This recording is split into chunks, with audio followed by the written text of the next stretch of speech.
Quem nunca ouviu falar sobre castelos, dragões, príncipes, princesas, florestas encantadas, feiticeiras, magos, bruxas, mas também quem nunca ouviu falar sobre guerra, fome, peste, escravidão, cárceres. Todo esse cenário que eu apresentei para vocês é o atual contexto que nós conhecemos também como território de Europa Ocidental, e isso durante os séculos V ao século XV. E hoje também será cenário dessa primeira aula introdutória do nosso primeiro simpósio das emoções. Sejam todos bem-vindos, eu me chamo William Moraes.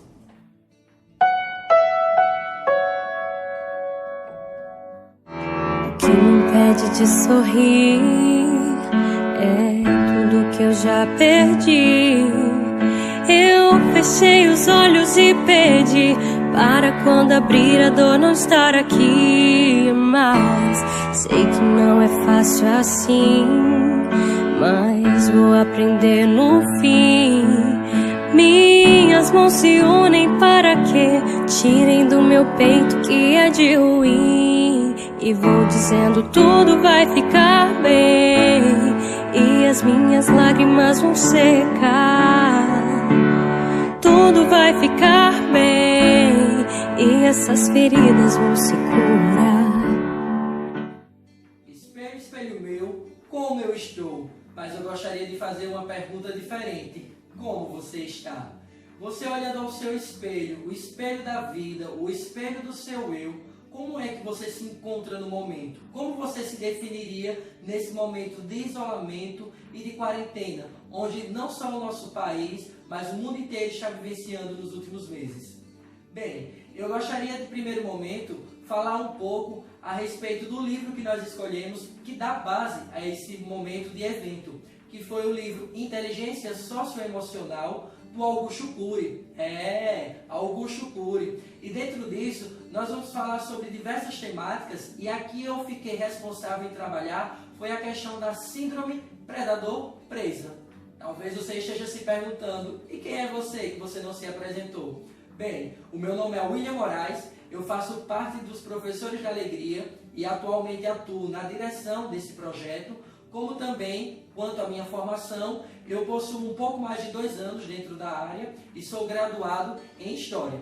Talvez você se pergunte da seguinte forma, mas ele não é formado em Psicologia, não é formado em Psiquiatria, em Psicanálise, como é que ele pode abordar um tema de emoção?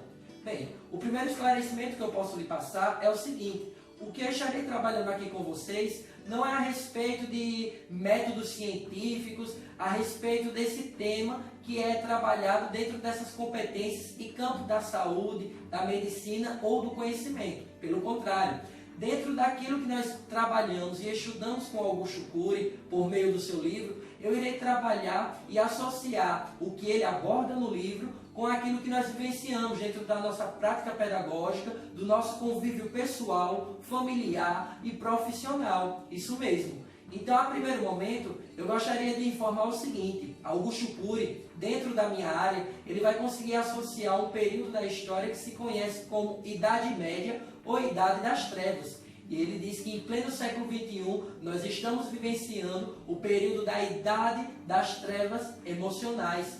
Esse período da Idade Média, muito se fala que foi um período de regresso intelectual, não foi produzido muito material, e nesse período ficou meio que o intelectual, o cognitivo e o conhecimento, eles não tiveram muito êxito ou crescimento, desenvolvimento, em outras palavras. E esse período da Idade Média, ele se estende do século V ao século XV. E é justamente nesse cenário que vai aparecer muitos dos personagens que nós vemos e ouvimos pelos contos clássicos, nas telas de cinemas, em desenhos animados, que falam sobre dragões, príncipes, princesas, feiticeiros, bruxas, magos, dragões. Também é um cenário onde muito se trabalha sobre a questão das guerras, da fome, da peste, da escravidão e dos cárceres. Pois é. E nesse momento eu gostaria de lhe fazer uma pergunta. Do que você tem sido escravo emocionalmente? Se ele talvez diga assim, não tem nada a ver o que ele está falando. Tem. Escravidão é quando uma pessoa ela fica sem total direito de liberdade, de expressão, direito que o ser humano tem. Ele fica simplesmente a fazer aquilo que é imposto para fazer. Na Idade Média, após o período de escravidão lá da Antiguidade, vai aparecer um novo formato que é chamado de servidão. Ao contrário dos escravos, quem era servo na Idade Média não poderia ser vendido, mas também não poderia deixar as terras, a não ser que o senhor feudal assim permitisse. Eles eram ligados, as pessoas que moravam dentro dos feudos e eram comandados, controlados pelos senhores feudais, elas ficavam sem liberdade, porque elas eram regidas por diversas obrigações. Elas tinham obrigações com o senhor feudal, com a terra, com a igreja. E servo é quando você começa a servir a algo ou alguém no momento oportuno que o outro quer. Quantas das vezes você deixa de se vestir, de ser quem você é, para ser o que o outro quer que você seja, ou simplesmente para atender, na verdade, o interesse do outro?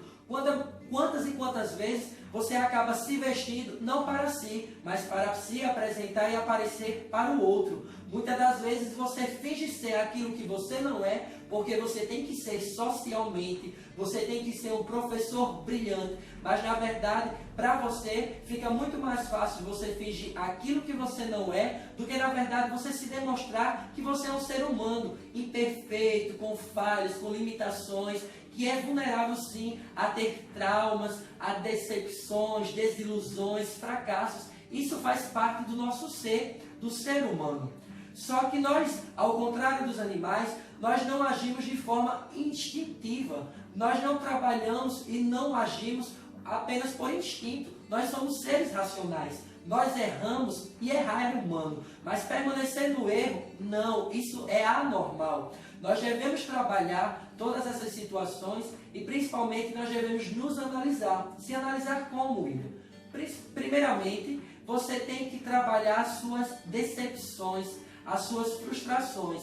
A partir do momento que você trabalha dessa forma, é claro que vai ser despertado em você um sentimento de culpa. Mas que sentimento de culpa é esse? Quando ele é brando, quando ele é leve, vai fazer com que você estimule a sua capacidade de se reinventar, de se tornar alguém melhor, de superar, não superar os outros, mas superar os seus próprios fantasmas. Mas quando esse sentimento de culpa, ele vem de forma intensa e densa, ele acaba lhe bloqueando, porque você entende que você não é mais merecedor de viver, de ser feliz, de ter novas oportunidades. Mas existirá sempre oportunidades quando você tiver vontade de ser algo, de você ser melhor, de não ser melhor do que os outros, mas ser melhor dentro de você mesmo, porque a partir do momento que essa mudança, que essa melhoria começa aqui dentro de nós, nós podemos favorecer ao outro, até porque nós conseguimos transformar o ambiente onde nós chegamos, mas também nós podemos ser influenciados pelo meio. Só que muitas pessoas acabam tendo medo de trabalhar essas frustrações, esses seus fantasmas emocionais internos.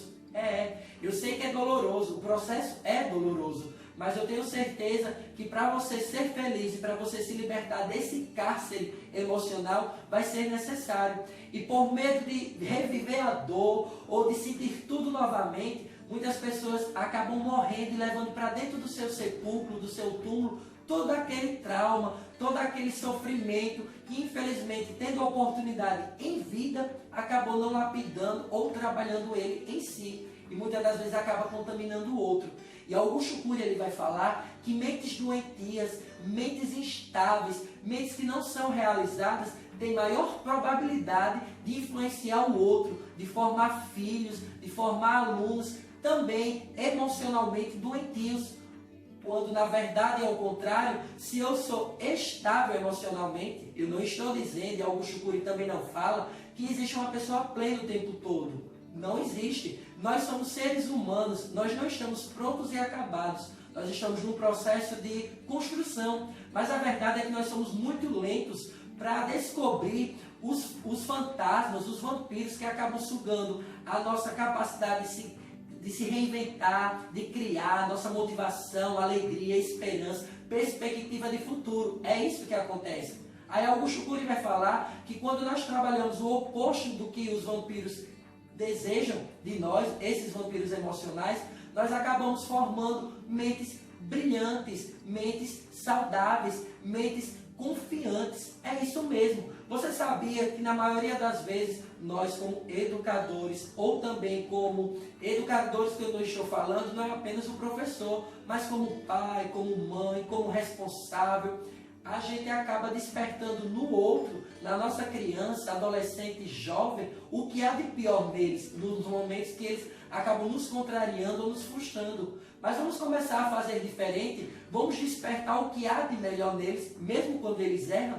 E como isso é capaz? Por exemplo, é normal que em sala de aula, ou quando nós estamos com algum filho, ou com algum parente, quando eles erram, o nosso primeiro intuito é gritar, é a gente repreender, é a gente expor. Mas vamos fazer diferente? Quando nós agimos diferente, e eu vou te dizer como, nós podemos proporcionar a abertura de uma janela tão saudável na memória do indivíduo, que todas as vezes que ele revisitar aquele momento, ou todas as vezes que ele se deparar com uma situação parecida àquela que ele já vivenciou outrora, ele vai ter alegria, satisfação, confiança. E como é que esse processo acontece? Quando um aluno te contrariar, quando teu filho te contrariar, mesmo que ele tenha feito algo errado, eu não estou dizendo que você deve passar a mão. Pelo contrário, quando ele errar, diga que ele é um ser brilhante, que ele é capaz, que ele é muito especial, importante. Estimule o bem-estar dele. E quando aquele momento de tensão passar, você se chega até ele e você diga assim: mas naquele momento, aquele comportamento que você teve, do modo que você falou, não foi muito bom. Você me entristeceu o coleguinha, entristeceu a vovó, o professor, a professora. E se você tivesse feito diferente, quem sabe tivesse sido assim, entendeu? E nesse momento vai estar acontecendo no cérebro da sua criança o seguinte: o biógrafo do cérebro vai estar registrando um fenômeno que é denominado como fenômeno RAM, registro automático da memória. É aí que vai acontecer que mais à frente, quando ele se deparar com aquela situação onde ele errou, onde ele fracassou, onde ele demonstrou a sua fragilidade, ele pode sim tirar daquele momento de derrota um momento de aprendizagem. Então ele vai se sentir seguro de que se ele errou, não é o fim da história. Ele vai poder se superar, ele vai poder fazer diferente. Tudo isso porque em um determinado momento de tensão ou desfavorável para ele, você agiu de uma forma diferente. E no momento da gravação dessa aula, durante essa semana, eu acabei recebendo algo do meu aluno que me deixou muito triste. Sabe o que foi? Apesar de ele não ter demonstrado o que ele me contou por mensagem, foi o que me deixou mais de forma assustada. Ele me pediu um socorro, na verdade. E ele disse: professor, socorro, me ajuda. Eu estou com crise de ansiedade. Eu disse: você já procurou falar com o seu pai, com a sua mãe, com os seus avós? Aí ele disse: professor, quando eu fui tentar me expressar com eles, eles disseram que era frescura, era besteira, era muito mimimi da minha parte. E eu perguntei: desde quando tinha acontecido isso, desencadeado essa crise de ansiedade? E ele falou que foi a partir do momento que ele começou a receber pressão para passar no colégio militar. Ele recebeu tanta pressão dos pais, dos avós, dos professores da antiga escola dele, que ele acabou fazendo aquilo que ele não queria e passou. Só que quando ele começou a estudar na escola de ensino militar, ele acabou desencadeando essa crise de ansiedade. Era muitas dores de cabeça, vontade de roer as unhas, era taquicardia, uma boca seca. Ele dormia, mas se acordava cansado. E quando os pais começaram a reparar, perceberam que foi a rotina que estava exaustiva de estudos. Só que não entenderam que também tudo aquilo desencadeou no momento de pressão. Cobraram tanto dele para ele ser algo que eles queriam e não deram suporte devido emocionalmente. Então, quando ele chegou a falar com seus pais e responsáveis, no momento eles tiveram uma atitude contraditória com aquilo que eles esperavam, que era de atenção, de aconchego. E quantas das vezes os nossos alunos, os nossos filhos nos procuram dispostos a se abrir, a contar os seus problemas, os seus fantasmas, e nós reagimos de uma forma totalmente contraditória daqueles que eles esperavam ou que principalmente eles estavam precisando. E aquilo acaba gerando um bloqueio. E por isso que nós temos percebido um aumento assustador de pessoas ansiosas ou também desencadeando crises de ansiedade que, porventura, quando não tratada, quando não cuidada, pode ocasionar, sim, a depressão, o câncer da alma, o mal do nosso século.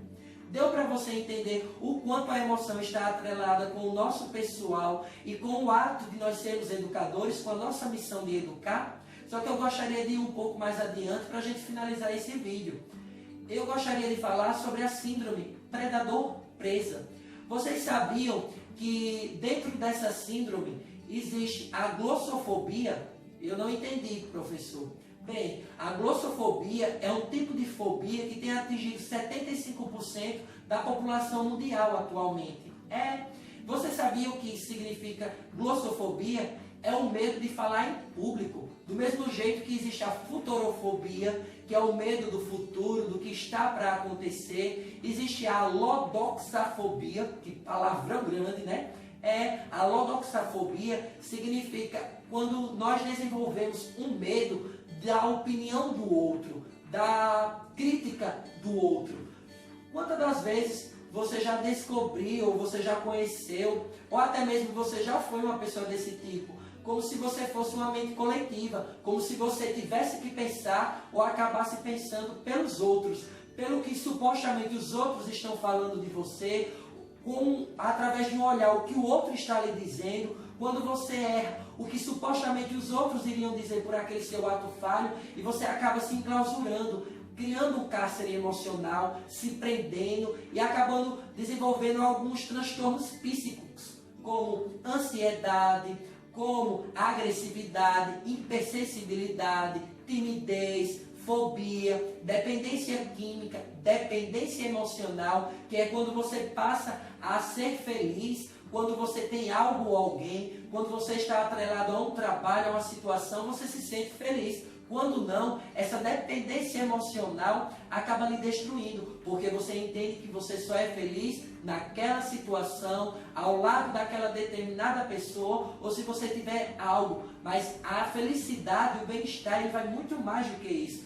Ele começa aqui dentro de você, você se aceitando como você é.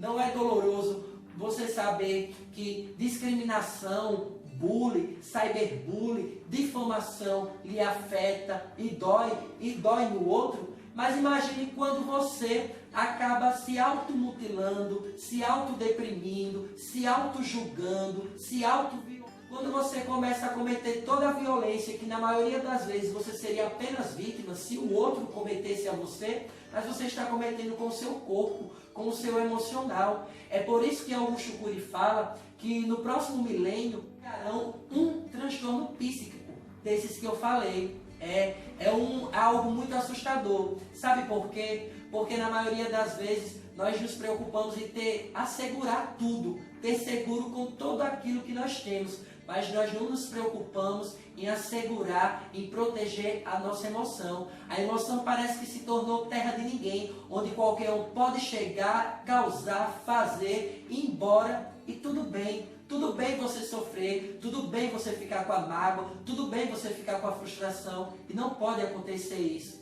Muitos se preocupam em ter empresas bem-sucedidas, ter os seus negócios prósperos, mas acabam se esquecendo que a única empresa que deve ter um cuidado ainda maior e que não pode entrar em falência é a mente humana. Na Idade Média, os ricos se protegiam por trás daquelas muralhas, mas hoje em dia nós acabamos não protegendo, não delimitando, não colocando limite no território emocional. Muitas pessoas acabam criando fantasmas, criando inimigos que não existem. A mente humana ela é tão fértil que quando nós não temos inimigos reais, nós acabamos criando. Pois é por isso que agora sim, eu irei falar sobre a síndrome predador-presa, para a gente finalizar esse vídeo. Sabe como é que acontece? Existem 4 copilotos no nosso inconsciente. Eu vou me colocar como o protagonista dessa síndrome. Como assim?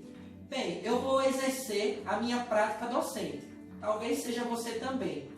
e eu estou me preparando para ministrar uma palestra ou dar aquela aula. Então eu preparei, fiz todo o planejamento, estudei o conteúdo, a matéria, a disciplina e já estou pronto. Chegou o momento da minha apresentação, da minha aula.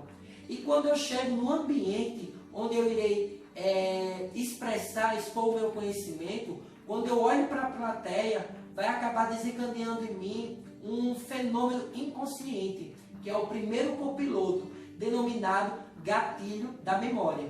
Ele vai disparar. E todas as vezes que a gente dispara, nem sempre a gente acaba acertando naquilo que nós queríamos, no alvo. Do mesmo jeito acontece no nosso inconsciente. Há um disparo.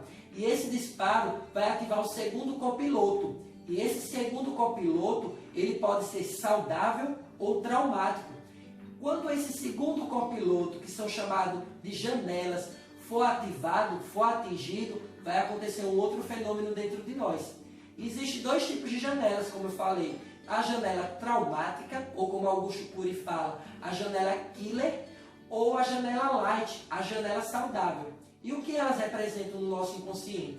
Se quando esse disparo ativar, acessar essa janela light, nós teremos uma boa desenvoltura, a nossa apresentação será exitosa, nós teremos total sucesso, as pessoas irão nos aplaudir e a gente vai ter aquela sensação de tarefa cumprida.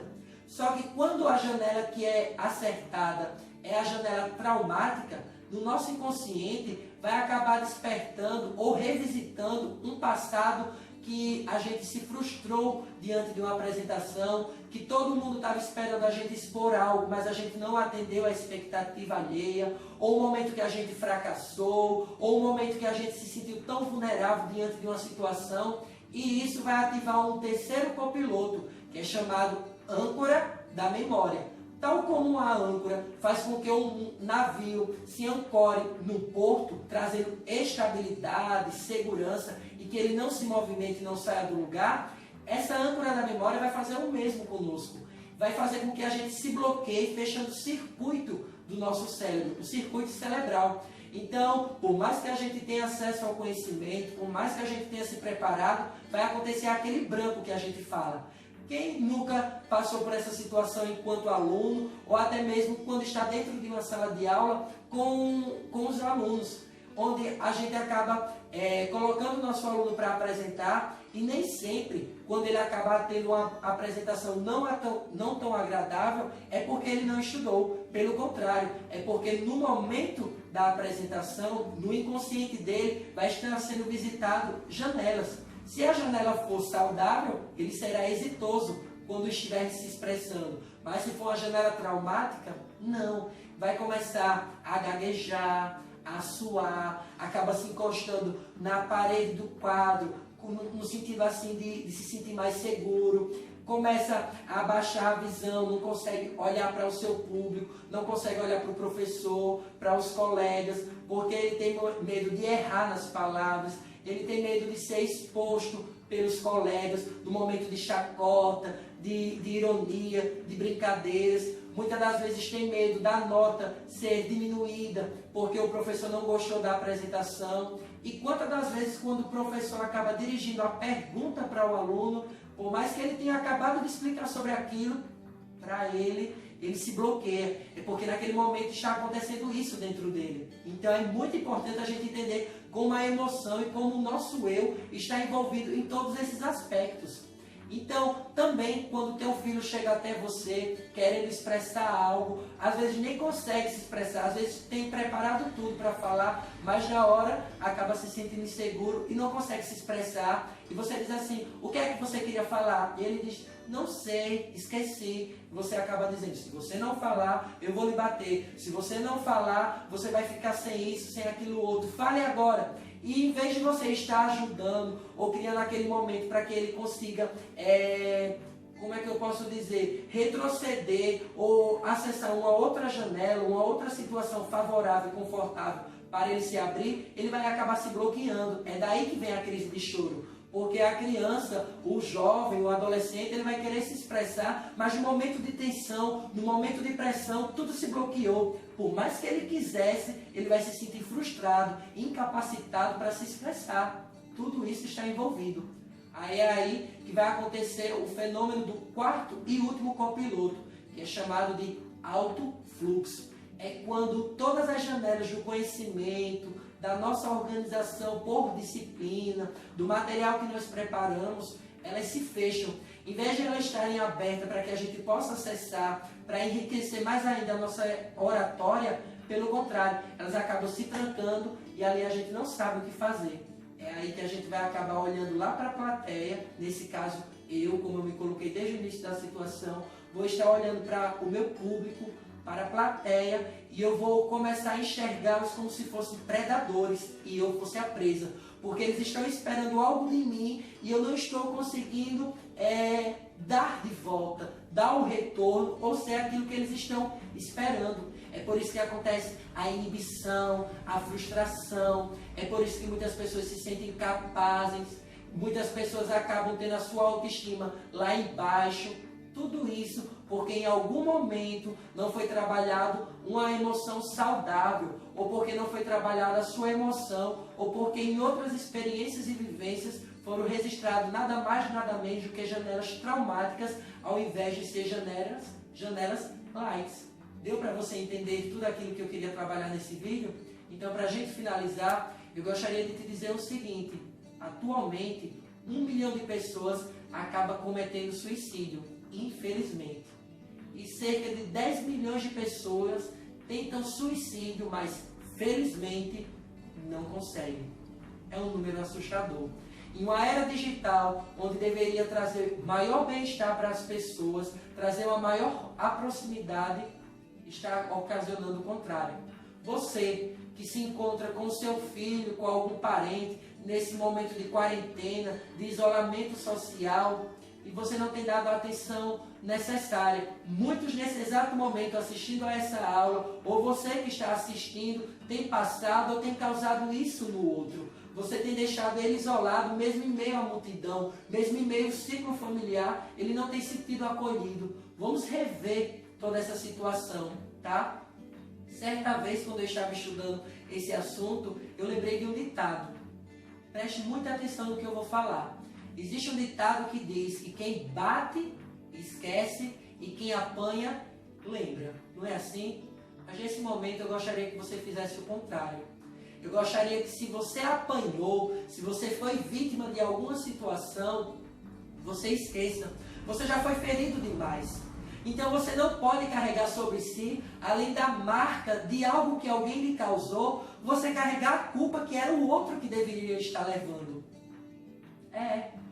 E o outro que lhe bateu é que deve lembrar. É ele que deve carregar esse fardo de ter tirado a sua paz, a sua alegria, de ter lhe ferido emocionalmente, ou muitas das vezes ter causado uma depressão em você, uma crise de ansiedade, uma hipersensibilidade. Isso mesmo. Porque o outro que te ocasionou algum mal, ele casou, ele estudou, ele viajou, passeou, tirou fotos, viveu, estava feliz, enquanto você acabou ficando dentro desse cárcere emocional, se sentindo que não pode ser mais feliz, sentindo que você é incapaz, que tudo só acontece com você, ou que na maioria das vezes, nesse momento que você se encontra, você acabou roubando a vida dos seus dias, mas que a partir desse momento, você devolva a vida aos seus dias. A vida é bela para se viver. Você é protagonista da sua história. Não pense que o outro, ele tem o poder de pegar a caneta das suas mãos e escrever a sua história da forma que ele quer. Ou que você pode pegar a caneta e escrever a história que os outros querem que você escreva. Pelo contrário, você é o principal autor e protagonista da sua história. Não espere que os outros peguem a caneta, não fique disponibilizando a caneta que deve escrever a sua história, para que outros acabem pegando e dando final feliz para a sua história, ou dando final ou rumo da história da forma que eles bem quiserem. Não, que você tome contato, tome posse dessa caneta e você escreva a história da forma que você quer, da forma que você deseja ter um final feliz.